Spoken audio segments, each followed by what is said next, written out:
Welcome into Football Friday. It's week 3 of the high school football season. Things are really starting to heat up. We have some highlights from all of the top games across the area, but let's start things off with our game of the week. West Nassau taking on Yuli. Now, the West Nassau Warriors still looking for their first win of the year, while the Hornets hit the field hoping to get their second win under their new head coach, Kyle Doherty. How about let's get to the game. The band's in the building for the big matchup tonight. The Warriors on the attack first. It's Connor Nobles who's going to take this handoff, slice through the Yellow Jackets defense. That's the first score of the night. That gave West Nassau a 7-0 lead, but the Yellow Jackets were able to answer right back. Here we go, Jergotti Wilcox. He weaves through the defense before finally powering into the end zone. That made it a 7-7 ball game, but that Warriors offense applying pressure. They pitched this thing out to A.J. Miller, and let me tell you, he is gone. That's a fast man right there. That gave West Nassau an early lead, 14-7. But how about the Warriors defense getting in on a little bit of the fun? Nico Smith looking to pass, but it's intercepted by Grayson Abels. That set up the Warriors. The offense back to work, and check out this fake. Nobody sees that the quarterback, Brady Wright, has the ball. And when I say nobody, that includes the refs. They even blow this play dead. This should have been 6 points, but instead of a touchdown celebration, you just get an argument between West Nassau head coach Armstrong and the referees.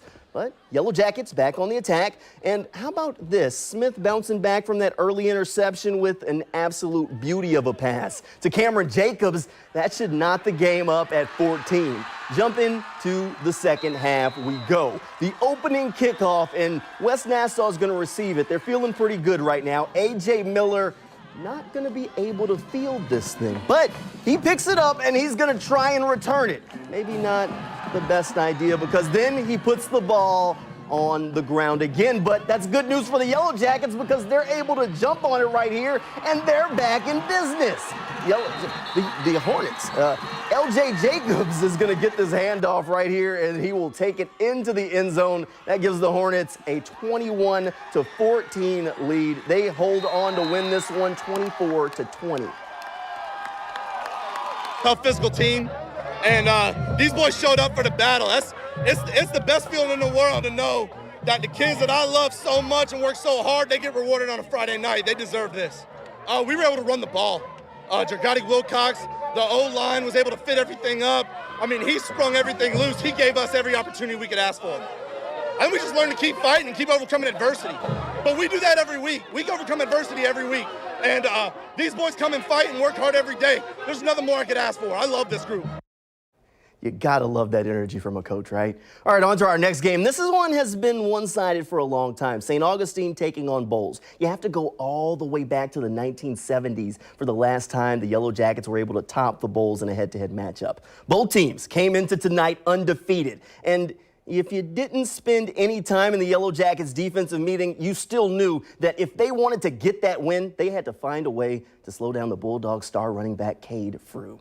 St. Augustine at Bolles, and this is two Super 10 teams, and there's Cade Frew right there putting Bolles on the board. It's a 15-yard run, and Bolles is up 7-0 just like that. But talk about erasing a play. Keon Wilcox, meet Jack Pyburn, the Bolles linebacker. That's the hit of the night. But that didn't stop that St. Aug offense. Trayvon Durden rolls out, and he finds Deontay Lyons in the flat, and Lyons does the rest, getting into the end zone, but a conversion failed. Bolles still up 7-6 here. Bolles looking to answer, and it's Jackie Judge. He rolls out looking deep, but he finds St. Augustine's Marcus Sams, who picks it off just outside of the end zone. Yellow Jackets ball. But now it's the Yellow Jackets' turn. Lockett Hewitt pressured in the end zone and let it fly, but Kimani Wilson there for the diving interception.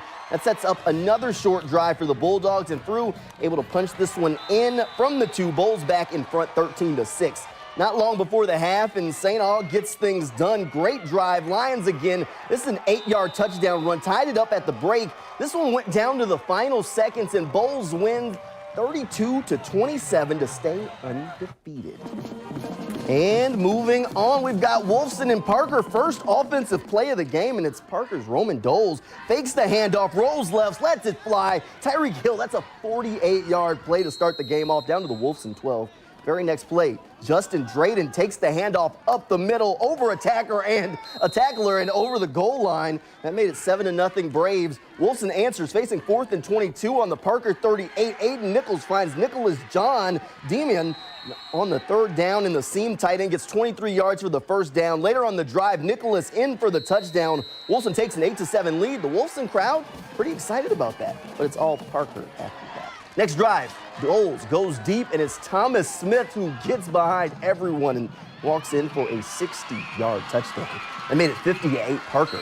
Moving to the second quarter, Parker facing 4th and 16, and Wolfson 18. Doles finds Devon Sinclair for the touchdown, 22-8 Parker. Braves roll over the Wolfpack, 57-8.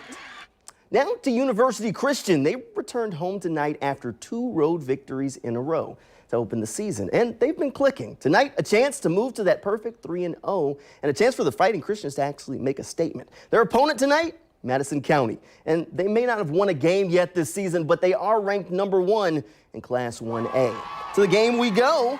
UC with the ball first at the Cowboys 12. Bad snap to Desario Riles in Madison County, able to recover it. Next play, the Cowboys return the favor and fumble as Derek Andrews falls on the ball for the Christians offense, and they're able to take advantage of this. 3 plays later, Oral Gray goes in for the touchdown, and that makes it 8-0 UC. But on the very next play, Gray playing on defense, and he injures himself making this tackle. His night was done. We hope for the best there. Cowboys take advantage there. Zamarius Shiflett able to keep this one on the read option, and he turns the corner, and he's pretty shifty there. He goes 27 yards. That made it 8-6. UC still out in front, though. Christians with the ball near midfield. When they have a problem with the exchange, fumble the ball, and the Cowboys able to recover. Just 2 plays later, it's Bryson Drake takes this handoff around the left end, and the big man is loose. No one is getting out in front of him. That's a touchdown for Madison County. Cowboys take a 12-8 lead there. And the Cowboys went on to win 28-14. Now to Westside taking on Baldwin tonight. Westside backed up at their own 10. The quarterback with a quick slant to his receiver, who's going to go ahead and make one guy miss, and he is out of there. Nobody's going to catch him. That's a 90-yard strike there for the touchdown. That made it 7-0 Wolverines. Let's jump ahead to the second quarter. Still 7-0 Westside. The Wolverines defense going to make a play here and get in on all the fun. How about this interception? That takes over at the Baldwin 20. Westside making some plays on the very next play for the offense. The Westside quarterback takes it in for the touchdown, and Westside just rolling in this one. They're up 14-0 at this point, but how about this? Baldwin storms back in the second half for an 18-14 win. Wow, got to finish the game. 4 quarters, guys. Football Friday just getting started, so make sure you stay with us till the 4th quarter. Coming up after the break, the Columbia Tigers hit the road and take on the Oakleaf Knights. Highlights from the game are coming your way right after the break as Football Friday rolls on.